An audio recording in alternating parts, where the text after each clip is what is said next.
Radio ni fokus kepada Pantai Timur, iaitu buat sementara ni di Kelantan dan juga Terengganu. Dan juga kita punya tagline untuk Molek FM ni ialah Gu Pantai Timur, khas untuk rakyat-rakyat di Pantai Timur.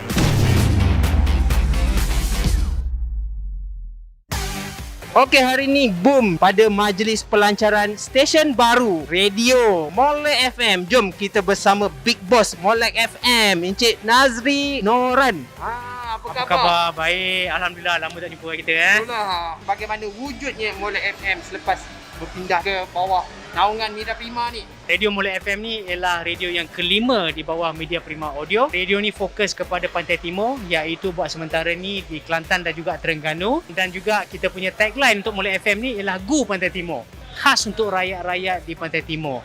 Dan juga lagu, muzik, penyampai dan sebagainya, semuanya berkenaan dengan warisi, dengan budaya, dengan muzik yang berkenaan dengan orang-orang Pantai Timur. Jadi 3 bulan lepas bila kita brainstorm untuk membuatkan satu radio yang sesuai untuk kawasan di negeri-negeri di Malaysia, kita dapatkan idea untuk mewujudkan Molek FM ni dengan tenaga kerja sedia ada dalam masa 3 bulan ya. Agak susah tau nak buat radio turn around dalam masa 3 bulan. Selalunya kalau nak buat satu yang baru ni makan masa setahun lah, macam itulah. 3 bulan ni saya rasa saya banggalah sebab warga kerja Media Prima Audio ni amat pantas dan amat profesional. Alhamdulillah, inilah wujudnya Molek FM. Okey, apabila Molek FM memfokuskan pada 3 buah negeri utama di Pantai Timur ni kan, tak risaukah bila ada pendengar mempersoalkan kenapa nak pilih rakyat di 3 negeri ni? Bagaimana pula dengan rakyat utara, rakyat selatan ataupun Sabah Sarawak? Adakah mereka tu tak berada dalam skop radio Media Prima? Memang ada, tetapi dari segi market ataupun size, dari segi audience, Pantai Timur ni besar. Dari segi budaya dan juga cita rasa, dia punya budaya tu kuat. That means anak jati tu, even kalau you daripada Kelantan lah yang kita kenal. Saya pun ada ramai rakan-rakan kenalan daripada Kelantan, Terengganu semua kan. Diorang ni, orang Kelantan ni dia macam orang kuat, orang Pantai Timur kan. Dia rasa macam anak jati diri dia kuat. They feel connected, not just to their own culture apa semua kan. Makanan, tradisi mereka apa semua amat dekat. Jadi mereka takkan lari daripada itu. Logat pun penting. Jadi market tu besar dan cara hidup diorang pun berbeza, amat berbeza dengan negeri-negeri lain. Jadi sebab itulah uniknya. Kerana saya rasa Pantai Timur ni mereka ni boleh bersatu. Memang dia boleh bersatu. Kalau dia katakan Dikir Barat Kelantan, diorang Terengganu pun ada Dikir Barat. Pahang pun ada Dikir Barat. Diorang lebih, kalau ada acara Dikir Barat tu dah macam konsert untuk diorang. Jadi itu yang kita rasa unik dari segi itu. Dan banyak lagi lah.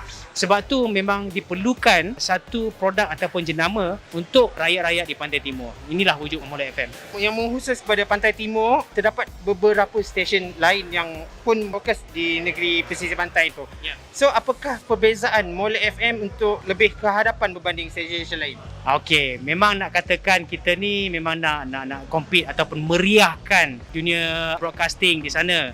Jadi kita nak compete lah, kita nak meriahkan, kita nak kerjasama dengan semua yang ada di sana dan meriahkan lagi budaya dan juga semua culture yang menaikkan nama Kelantan, Terengganu dan juga Pahang. Jadi kita ada kat situ sebagai competition. Jadi kita nak bersaing rapat dan memeriahkan lagi budaya. Selain daripada memberikan entertainment, kita juga ingin membantu CSR. Minggu lepas sebelum kita officially launch, kita dah turun dengan kita punya street team iaitu Geng Molek untuk membantu bangsa-bangsa banjir di Kota Baru. Jadi kita prihatin dengan keadaan situasi dekat situ juga. That means kita bukan just setakat nak entertain sahaja. Kita pun ingin merapat ataupun mendekatkan dengan pendengar dan membantu dengan apa yang kita boleh bantu dari segi ialah dengan bencana-bencana seperti ini. Jadi itulah kita nak jadi the voice and also the ears of rakyat Pantai Timur. Dari sudut seleksi lagu yang akan dimainkan di radio Molek, itu bagaimana kriterianya? Okey, lagu-lagu orang sana memang suka Dikir Barat. Diorang memang suka Dikir Barat, lagu rakyat, lagu-lagu dangdut yang jarang diperdengarkan di radio-radio komersial.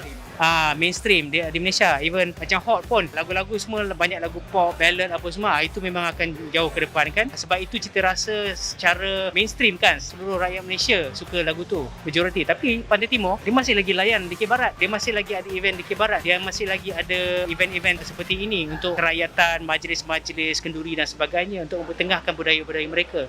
Itu yang uniknya. Jadi kita akan pertengahkan semua info-info macam ni, entertainment macam ni dan muzik jenis macam ni.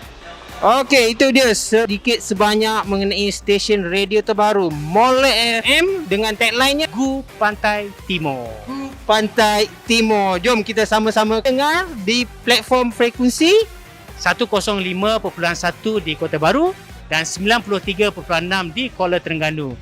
Kalau tidak dapat, boleh dengari melalui streaming www.molekfm.audio atau di YouTube Molek TV. Terima kasih dan selamat datang Molek FM ke dalam dunia penyiaran Malaysia. Assalamualaikum.